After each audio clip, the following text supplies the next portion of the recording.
Nigga kill over a bitch, but let a rat keep his wife.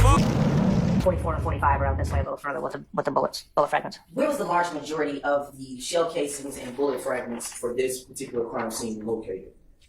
Well, as you can see, they spread out quite a distance from here, all the way up into this general area. And then there's a little higher concentration around the vehicles, would be the best way to describe it. Okay. It definitely wasn't a good day for the DA, but y'all gonna be able to see for yourself. Let's go ahead and get into this video. Terrible witnesses. And in your training and experience, what does the spread of the bullet fragments and shell casings say to you? Well, the gun's moving, but it's probably in somebody's hands while it's moving. If the cartridge casing's here, somehow the gun has to be traveling. And like I said, I don't know, it could have been somebody on foot, it could have been I don't know. But How many shell casings in total were found at the front? is it okay to reference my report for that one? Approximately 27 rounds total, or total bullets were fired. Okay. And about how many bullet fragments were located? There was 12 located on the scene between bullet fragments and the whole bullet itself. What is the difference between a shell casing and a bullet fragment? Well, the cartridge case is what you've seen here. It's what ejects from the gun once it's been fired. The bullet is what comes out of the end of the barrel. What's the difference between those two items that you just described and a fragment? Well, a fragment could be, it depends the type of bullet. But if it hits a harder object, it may just depends on the material, it may just fall apart, for better words, or disintegrate per se. It's really hard to explain. We use certain bullets that are issued in our department that are meant to, when they hit an object, to mushroom or basically change shape, would be a better term. And that's what bullets will do. And it may change shape, and pieces of the bullet may come apart and fall on the ground or wherever. Bullet defects were found on the Lincoln Navigator.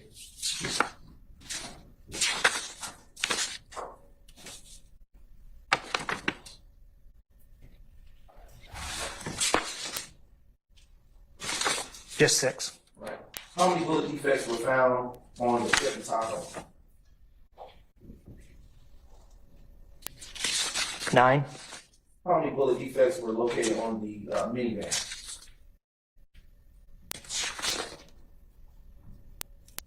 Just the 1.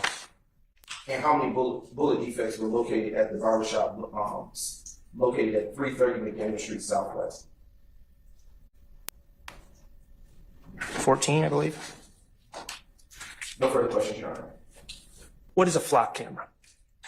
God, I've been out of the game for criminal investigations for a while for our department. I think a flock camera reads various tags throughout the city of the land, or in general, the way I understand them. That would be also known as a license plate reader, an LPR camera? That's correct. Something to that similar technology.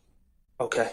As part of your work on January 10th, 2015, did you take it upon yourself to locate or find the locations of the nearby flock cameras or LPR cameras?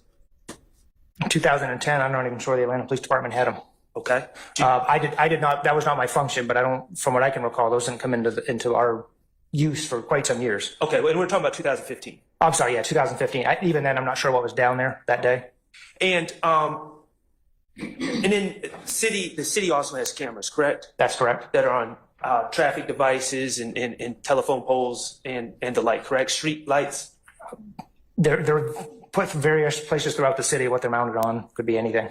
And as part of your work on January 10th, 2015, did you search for any of those cameras? Again, that was...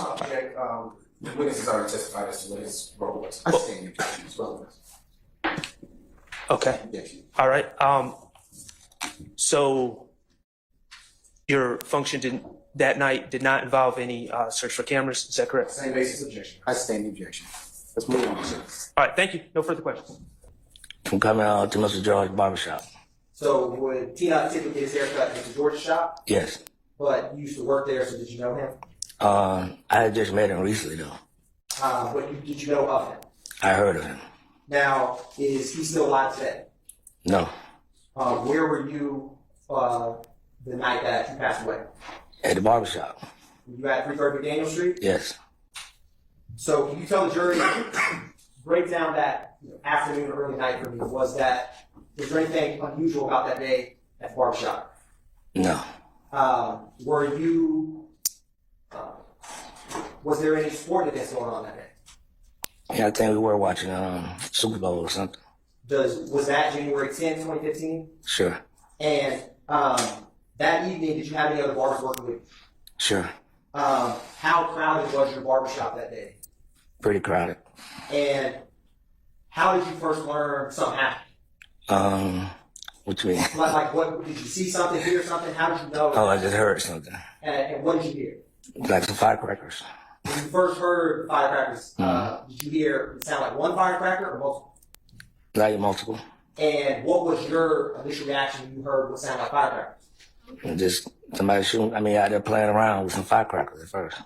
What made you change thinking initially it was just firecrackers? Because everybody started running outside. What did you do? Did you run? Yes. I didn't run. I just got down on the shop. When you first heard it, were you in the spot of your barbershop that we talked about in the very back? Yes.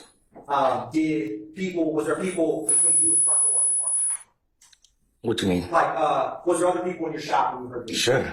And did you all run towards the back of your shop? Yes. Well, we all got on the floor in my shop.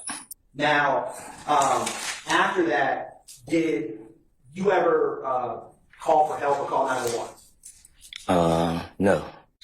Someone else did, I think. Okay. I'm going to publish what's already been admitted as 2 Yankee Alpha. I'm just going to publish a 20-second clip this morning. It should come up in just a couple seconds. Yes, that's police over here on the north side of McDaniel. North side of McDaniel. Why did you Yeah. At Harold Liberty Barber Shop. Somebody don't got shot. Call for the ambulance, don't hang up. Well, Mama said do not hang up. Ms. Parker, was that you on that call? Yes, they do sound like it. Yeah. Is your barbershop today and back then Hair Barber Unlimited? Yeah, what you mean? Hair barber? What's your barbershop called? Hair Unlimited. Hair Unlimited. Yes. Is it possible you would use someone else's phone when you call 911? Probably did. They dialed a hectic me or something, yeah, because I don't remember you picking it up, calling from my phone. That's fair. Was it Yeah. hectic or chaotic after when everybody started running in the shop after what you heard? No, it was just chaotic. Everybody just on the floor. And after showing you those videos, did you recognize them? I don't remember.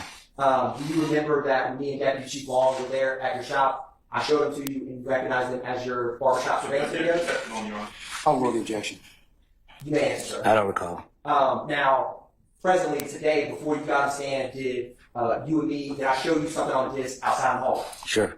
And was it me and Deputy Chief Long who had been to your shop at the time I just talked about? Sure. And did I show you 4 videos that were on that disc? Sure. And after I showed you those 4 videos, did you recognize them? I don't recall them. Do you remember stating that you recognize them as your surveillance videos from your shop? No.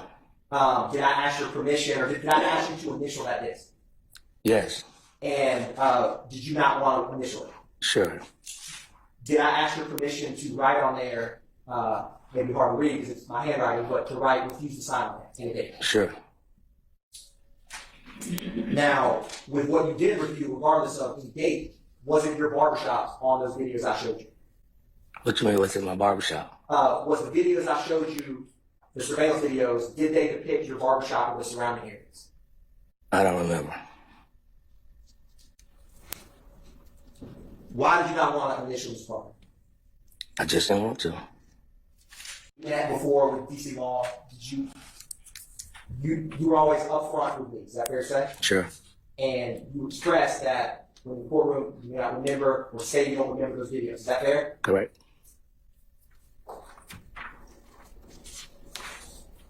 And just a couple questions about what you know about what happened on the evening of January 10th, 2015, okay? Sure. You were there that night. Yes. There were other people in the barbershop, right? Yes. There was a game on, Sure. football game. Probably wasn't the Super Bowl since it was early It was January. some, yeah. One of the playoffs, I guess? Playoff, probably, yes. Okay. All right. Probably a game where Dallas was probably losing. Right. Did you ever go outside when, I presume things kind of subsided after a while. You stopped hearing any firecrackers or shots or anything like that? Yes. You didn't go outside, did No. you? Okay. It is fair to say that you heard your voice. Okay. All right, we're good. All right. You heard your voice on a 911 tape. Sure.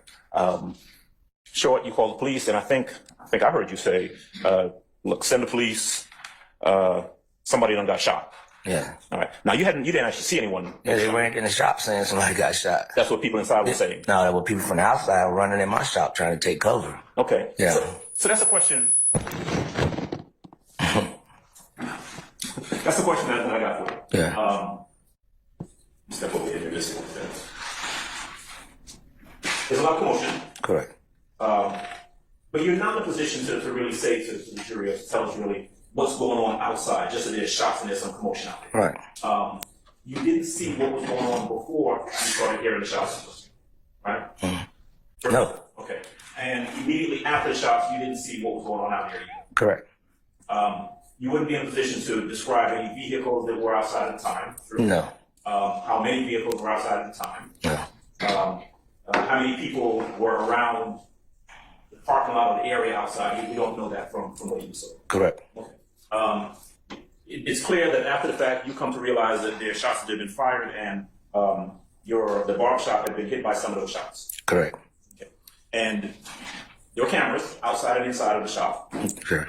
Sometime after all of this commotion went down, the police showed up. Correct. Do you remember them coming in the store, any police officers, detectives, anyone like that, and talking to you specifically? Now they came and talked to my dad. Okay. But not you? Well, they spoke with me. Okay. I'm going to guess that you really didn't have much to tell them other than what you just testified to a little while. Sure. Okay. In regards to the video cameras, were they talking to your dad about getting the footage from the video cameras? Sure. Or talking to you? My dad. Your dad. All right. Sounds like your dad was really the one who was kind of interacting with the cops the most. Yes. Okay. The person that the prosecutor asked you about, you referred to him as P. Knuckles. Did you know that person is Donovan Thomas? You know his name? No. Okay. All right. But if I heard correctly, he generally frequented the other barbershop. Yeah, Mr. George. Mr. George. Yes.